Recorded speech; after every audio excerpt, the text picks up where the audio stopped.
Welcome back to another Nexus Plays 101 video. This time we're doing a Royalist review, which is a big hammer that does big damage. But before that, I gotta talk about some people. The first one is Proxy. They're a person who I met in game. They're really good at it. I think they're like level 64 or 65. But they carried me through a raid and also Ancient Sands Nightmare mode. That's how I got a good ring, which is like a speed one that gives me recovery, so really good. The next person I need to talk about is Jin. They're somebody who I met in game and uh, just a really cool guy in general. They're very active in the Discord server, so yeah. Also a wiki member on top of that, so pretty nice. And the last one is somebody who's making my new profile picture for my YouTube channel, which is probably gonna be coming in like a week or two. This is their Discord account. Yeah, uh, that's basically all I need to talk about. Okay, so, the Royalist.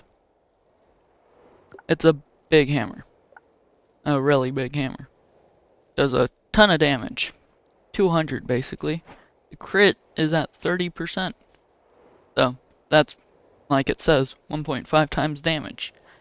And since it's 30%, that's basically every 3 to 4 hits is a crit. So, that's doing 300 damage basically within every 3 to 4 hits. And without that, you can still hit every enemy close to you, and it still does 200 damage no matter what. Which 200 damage between 4 enemies is 800. 800 damage is insane. Which, with the Imperialist, which basically does similar amount of damage, it swings much slower because of the knockback. Because knockback is not actually what you think it would be. Knockback, let me go back to the weapon, is force times duration inflicted on enemy each hit, but force doesn't actually change the amount of damage at all. So it basically just changes the duration, which is how long it takes to swing the weapon. So it takes longer to swing the Imperialist than the Royalist, and the Royalist already does more damage on top of that, so that makes the Royalist technically better than the Imperialist. Why I say technically is because the Imperialist has Frost. The Royalist doesn't have any elements, which is the one downside of Royalist. But no matter what, at max level, it's the second highest damage dealing weapon. The highest damage dealing weapon is not actually a weapon I have yet. Let me show you what it is. It's in Ancient Sands Nightmare mode and also Raid Defense. It's the, like, Necromancer Blade, I think. I think that's what it's called. It does 105 damage at base. I think at max it does around 500 to 600. The Royalist does 427 at max. That's the best weapon in the game, the Necromancer. But still, let me show you what's the best thing about the Royalist. The ability. So, this ability lets you go invisible.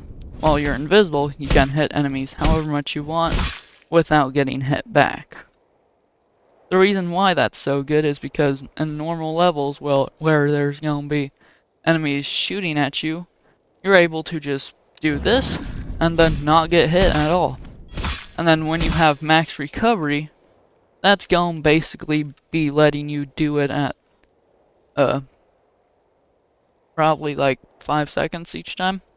And it lasts for 3 seconds, so you're gonna be invisible most of the time. And fighting a boss, that means they won't be attacking you at all throughout that time.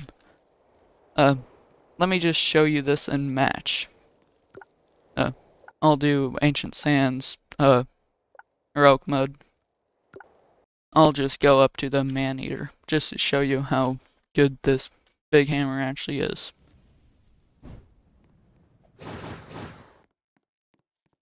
I'm still getting used to the new mechanics too, because I used to think you always had to just go around the trap, but now you can just roll through it. See, that one shot the archer. That's already crazy. Like, this much damage from just one weapon. Oh, I accidentally pressed 2 instead of Q. No, I did not need to do that. Yeah, let's get some elements on top of this. So basically that 15% given from the Imperialist right now for Frost. Wait. You guys saw that too. I got not Royalist. I got the golden hand. From a basic enemy. Okay. That's nice. But anyway, talking more about the Royalist. Yeah, look how easy it can just defeat these guys. Like, on crit it just one-shots. And this is heroic mode. Nightmare mode, it probably takes like 2 to 3 hits, but still. Let's go invisible. That wouldn't hit me, or even detect me. And boom. I can just walk past the snipers without them even knowing I'm there, and then kill them.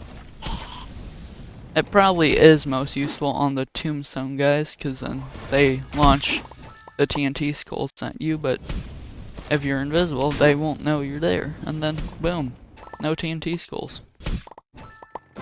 At least for the 3 seconds. Which honestly isn't that long, but it's still long enough for you to kill them. Especially with this much damage. Sadly, I don't have much to talk about with the Royalist, because it's just a big hammer with big damage, and lets you do this, and then attack however much you want. It doesn't really work well on the Man-Eater, because it doesn't make you invincible, it makes you invisible. So they won't detect you, but since the Man-Eater just swings around a ton, then yeah, that's gonna hit you. But then when you go invisible, when they're gonna do acid rain from the Man-Eater, it doesn't detect you at all, so it doesn't do it until you're out of going invisible. And I basically just, those last 3 hits on it, I was able to clear like almost 1/4 of its health. So it's able to do that up against a Man-Eater, which is of course the first boss, but it still has a ton of health. So what I'm going like rate the Royalist right now is gonna be number 3.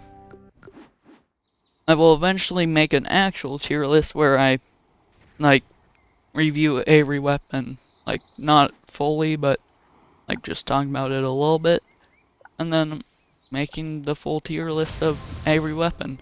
But that will be after World 3, which, talking about World 3, it is gonna have the Tundra. The Tundra is basically like snowlands. It's this, that's the armor piece that was shown. So yeah, that's gonna be pretty fun. Definitely will get some views from that. But before you guys go, I need 200 subscribers. Why I need 200 subscribers is so that I can become an actual content creator in the Discord server. Why that's important is so that I can actually get more views on videos, and everyone in the Discord server will see it pop up in game content. Then, I need 3,000 views on one video. Why that's important is so that, let me show you, you can go into the shop, let's say you're buying the Ancient Sands bundle. Creator code would be Nexus. That would be me. Sadly, I do not have a creator code yet. But once I do, that will finally let me get some money. So, yeah. Thank you guys for watching, and bye.